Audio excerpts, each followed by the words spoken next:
The 1960s produced some of automotive history's most iconic sedans, but not every car that rolled off the assembly line was a success.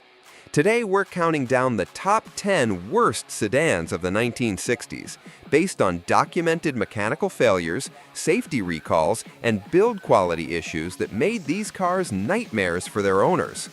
These aren't opinions, these are cars with proven track records of problems. Let's get started. Number 10. 1960 Chevrolet Corvair. The 1960 Chevrolet Corvair was GM's answer to the compact car invasion, featuring a rear-mounted air-cooled engine and unique styling. Priced at around $2,000, it offered seating for 6 and came with a 140 cubic inch flat-6 engine producing 80 horsepower. The Corvair used a swing-axle rear suspension and unitized body construction, representing Chevrolet's attempt to compete with European imports like the Volkswagen Beetle. The Corvair made this list due to its dangerous handling characteristics that caused numerous accidents and rollovers. The swing-axle rear suspension created severe oversteer that made the car unpredictable in emergency situations. Ralph Nader's book Unsafe at Any Speed specifically targeted the Corvair's safety problems, leading to multiple lawsuits against GM. Chevrolet issued recalls for steering defects, and crash data showed disproportionately high rollover rates. The company completely redesigned the suspension in 1965, essentially admitting the original design was fundamentally flawed. Number 9. 1961 Pontiac Tempest. The 1961 Pontiac Tempest was part of GM's new compact line, featuring innovative engineering including a rear-mounted transaxle connected by a flexible drive shaft. The base engine was the Trophy 4, a 195 cubic inch inline 4 that was literally half of Pontiac's 389 V8, complete with the same bore and stroke. This unusual design was supposed to offer V8 smoothness with 4-cylinder economy, and the car sold for around $2,300. The Tempest earned its spot due to the Trophy 4 engine's catastrophic vibration problems that made the car nearly unbearable to drive. The 4-cylinder configuration created severe imbalance that cracked engine mounts, damaged transmissions, and caused constant shaking at all speeds. Owners flooded Pontiac dealerships with complaints about excessive vibration that couldn't be fixed. The rear transaxle system proved unreliable and expensive to repair. After 3 years of complaints, Pontiac quietly discontinued the Trophy 4 engine, proving the design was fundamentally flawed. Number 8. 1962 Ford Fairlane. The 1962 Ford Fairlane was Ford's all-new mid-size sedan, replacing the full-size Fairlane 500 with a more compact design. Built on a 115.5-inch wheelbase with unitized body construction, it offered seating for 6 and came standard with a 170 cubic inch 6-cylinder engine. The Fairlane was positioned between the compact Falcon and full-size Galaxy, targeting buyers who wanted something in the middle. This Fairlane made the list due to severe rust problems and weak structural integrity that caused these cars to literally fall apart. Ford's cost-cutting resulted in minimal rust protection, with holes appearing in fenders, door sills, and floor panels within 2 to 3 years.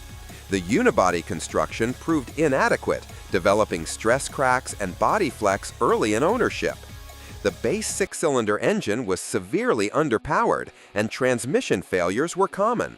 Ford issued multiple service bulletins for cooling system failures, brake problems, and electrical defects. Most 1962 Fairlanes didn't survive the decade due to structural deterioration. Number 7. 1963 Studebaker Lark. The 1963 Studebaker Lark was a compact sedan from America's struggling independent automaker, carrying over the basic design from 1959 with minor updates. It featured a conventional front-engine, rear-drive layout with either a 170 cubic inch 6-cylinder or 259 cubic V8 engine.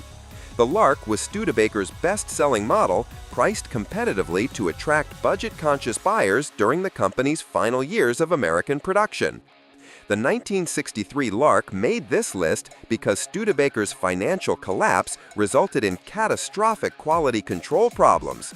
Cars left the factory with misaligned body panels, incomplete paint coverage, and actually missing parts.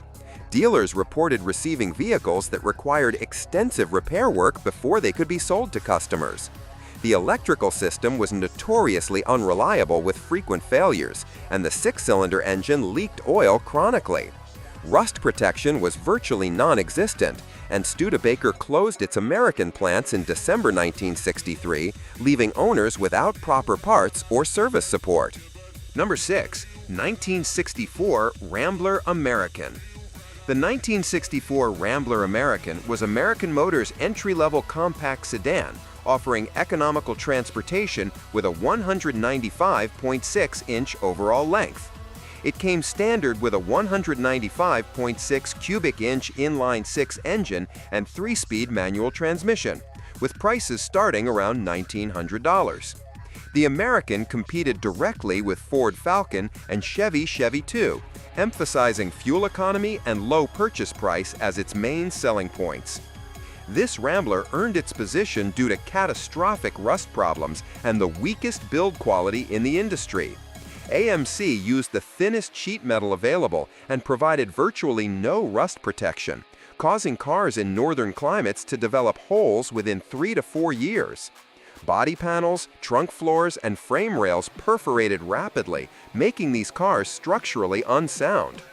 The base engine suffered from chronic carburetor icing that caused stalling in cold weather, and manual transmission synchros wore out quickly. AMC issued recalls for brake failures and steering problems.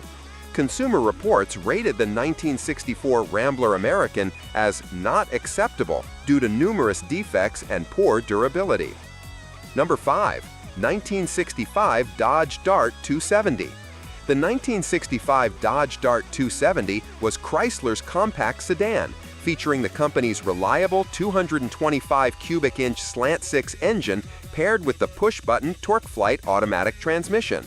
Built on a 111-inch wheelbase, the Dart 270 was the mid-level trim, offering more comfort features than the base model. It competed against Ford Falcon and Chevy Nova, with Chrysler marketing the slant-six engine as virtually indestructible. Despite the slant-six's reputation, the 1965 Dart made this list due to an unusual concentration of transmission and safety problems. The push-button TorqueFlite developed electrical problems causing erratic shifting, including dangerous, unexpected downshifts at highway speeds. Chrysler issued multiple recalls for brake system failures and steering linkage problems that created safety hazards. Ball joints wore out prematurely, affecting handling and control. The electrical system was plagued with problems, and interior quality was particularly poor, with seats collapsing and door handles breaking. While other Dart model years were reliable, the 1965 stands out for its mechanical and quality issues. Number 4. 1966 Mercury Comet. The 1966 Mercury Comet was completely redesigned and enlarged, moving from compact to mid-size dimensions with a 116-inch wheelbase.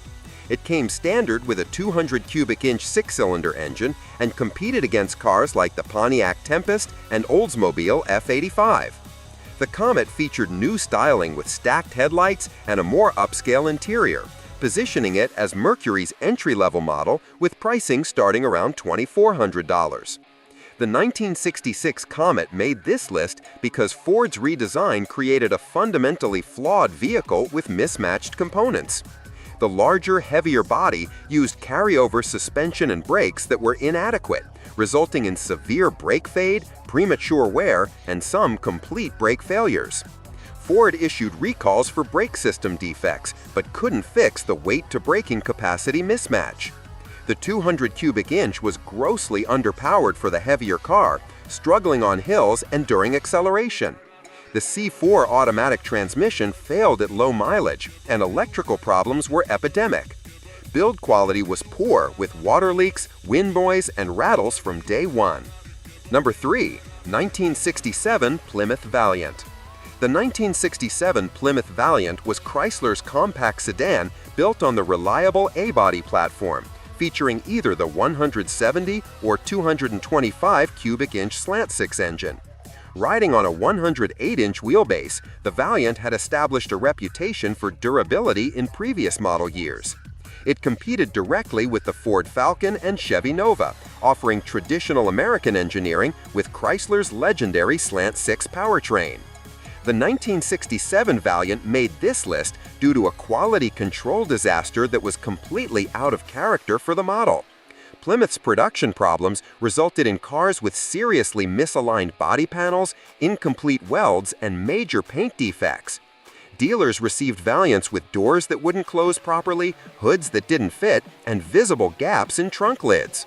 The 170 Slant developed a pattern of head gasket failures unique to this model year, and the manual transmission clutch assembly was redesigned with inadequate components that failed prematurely.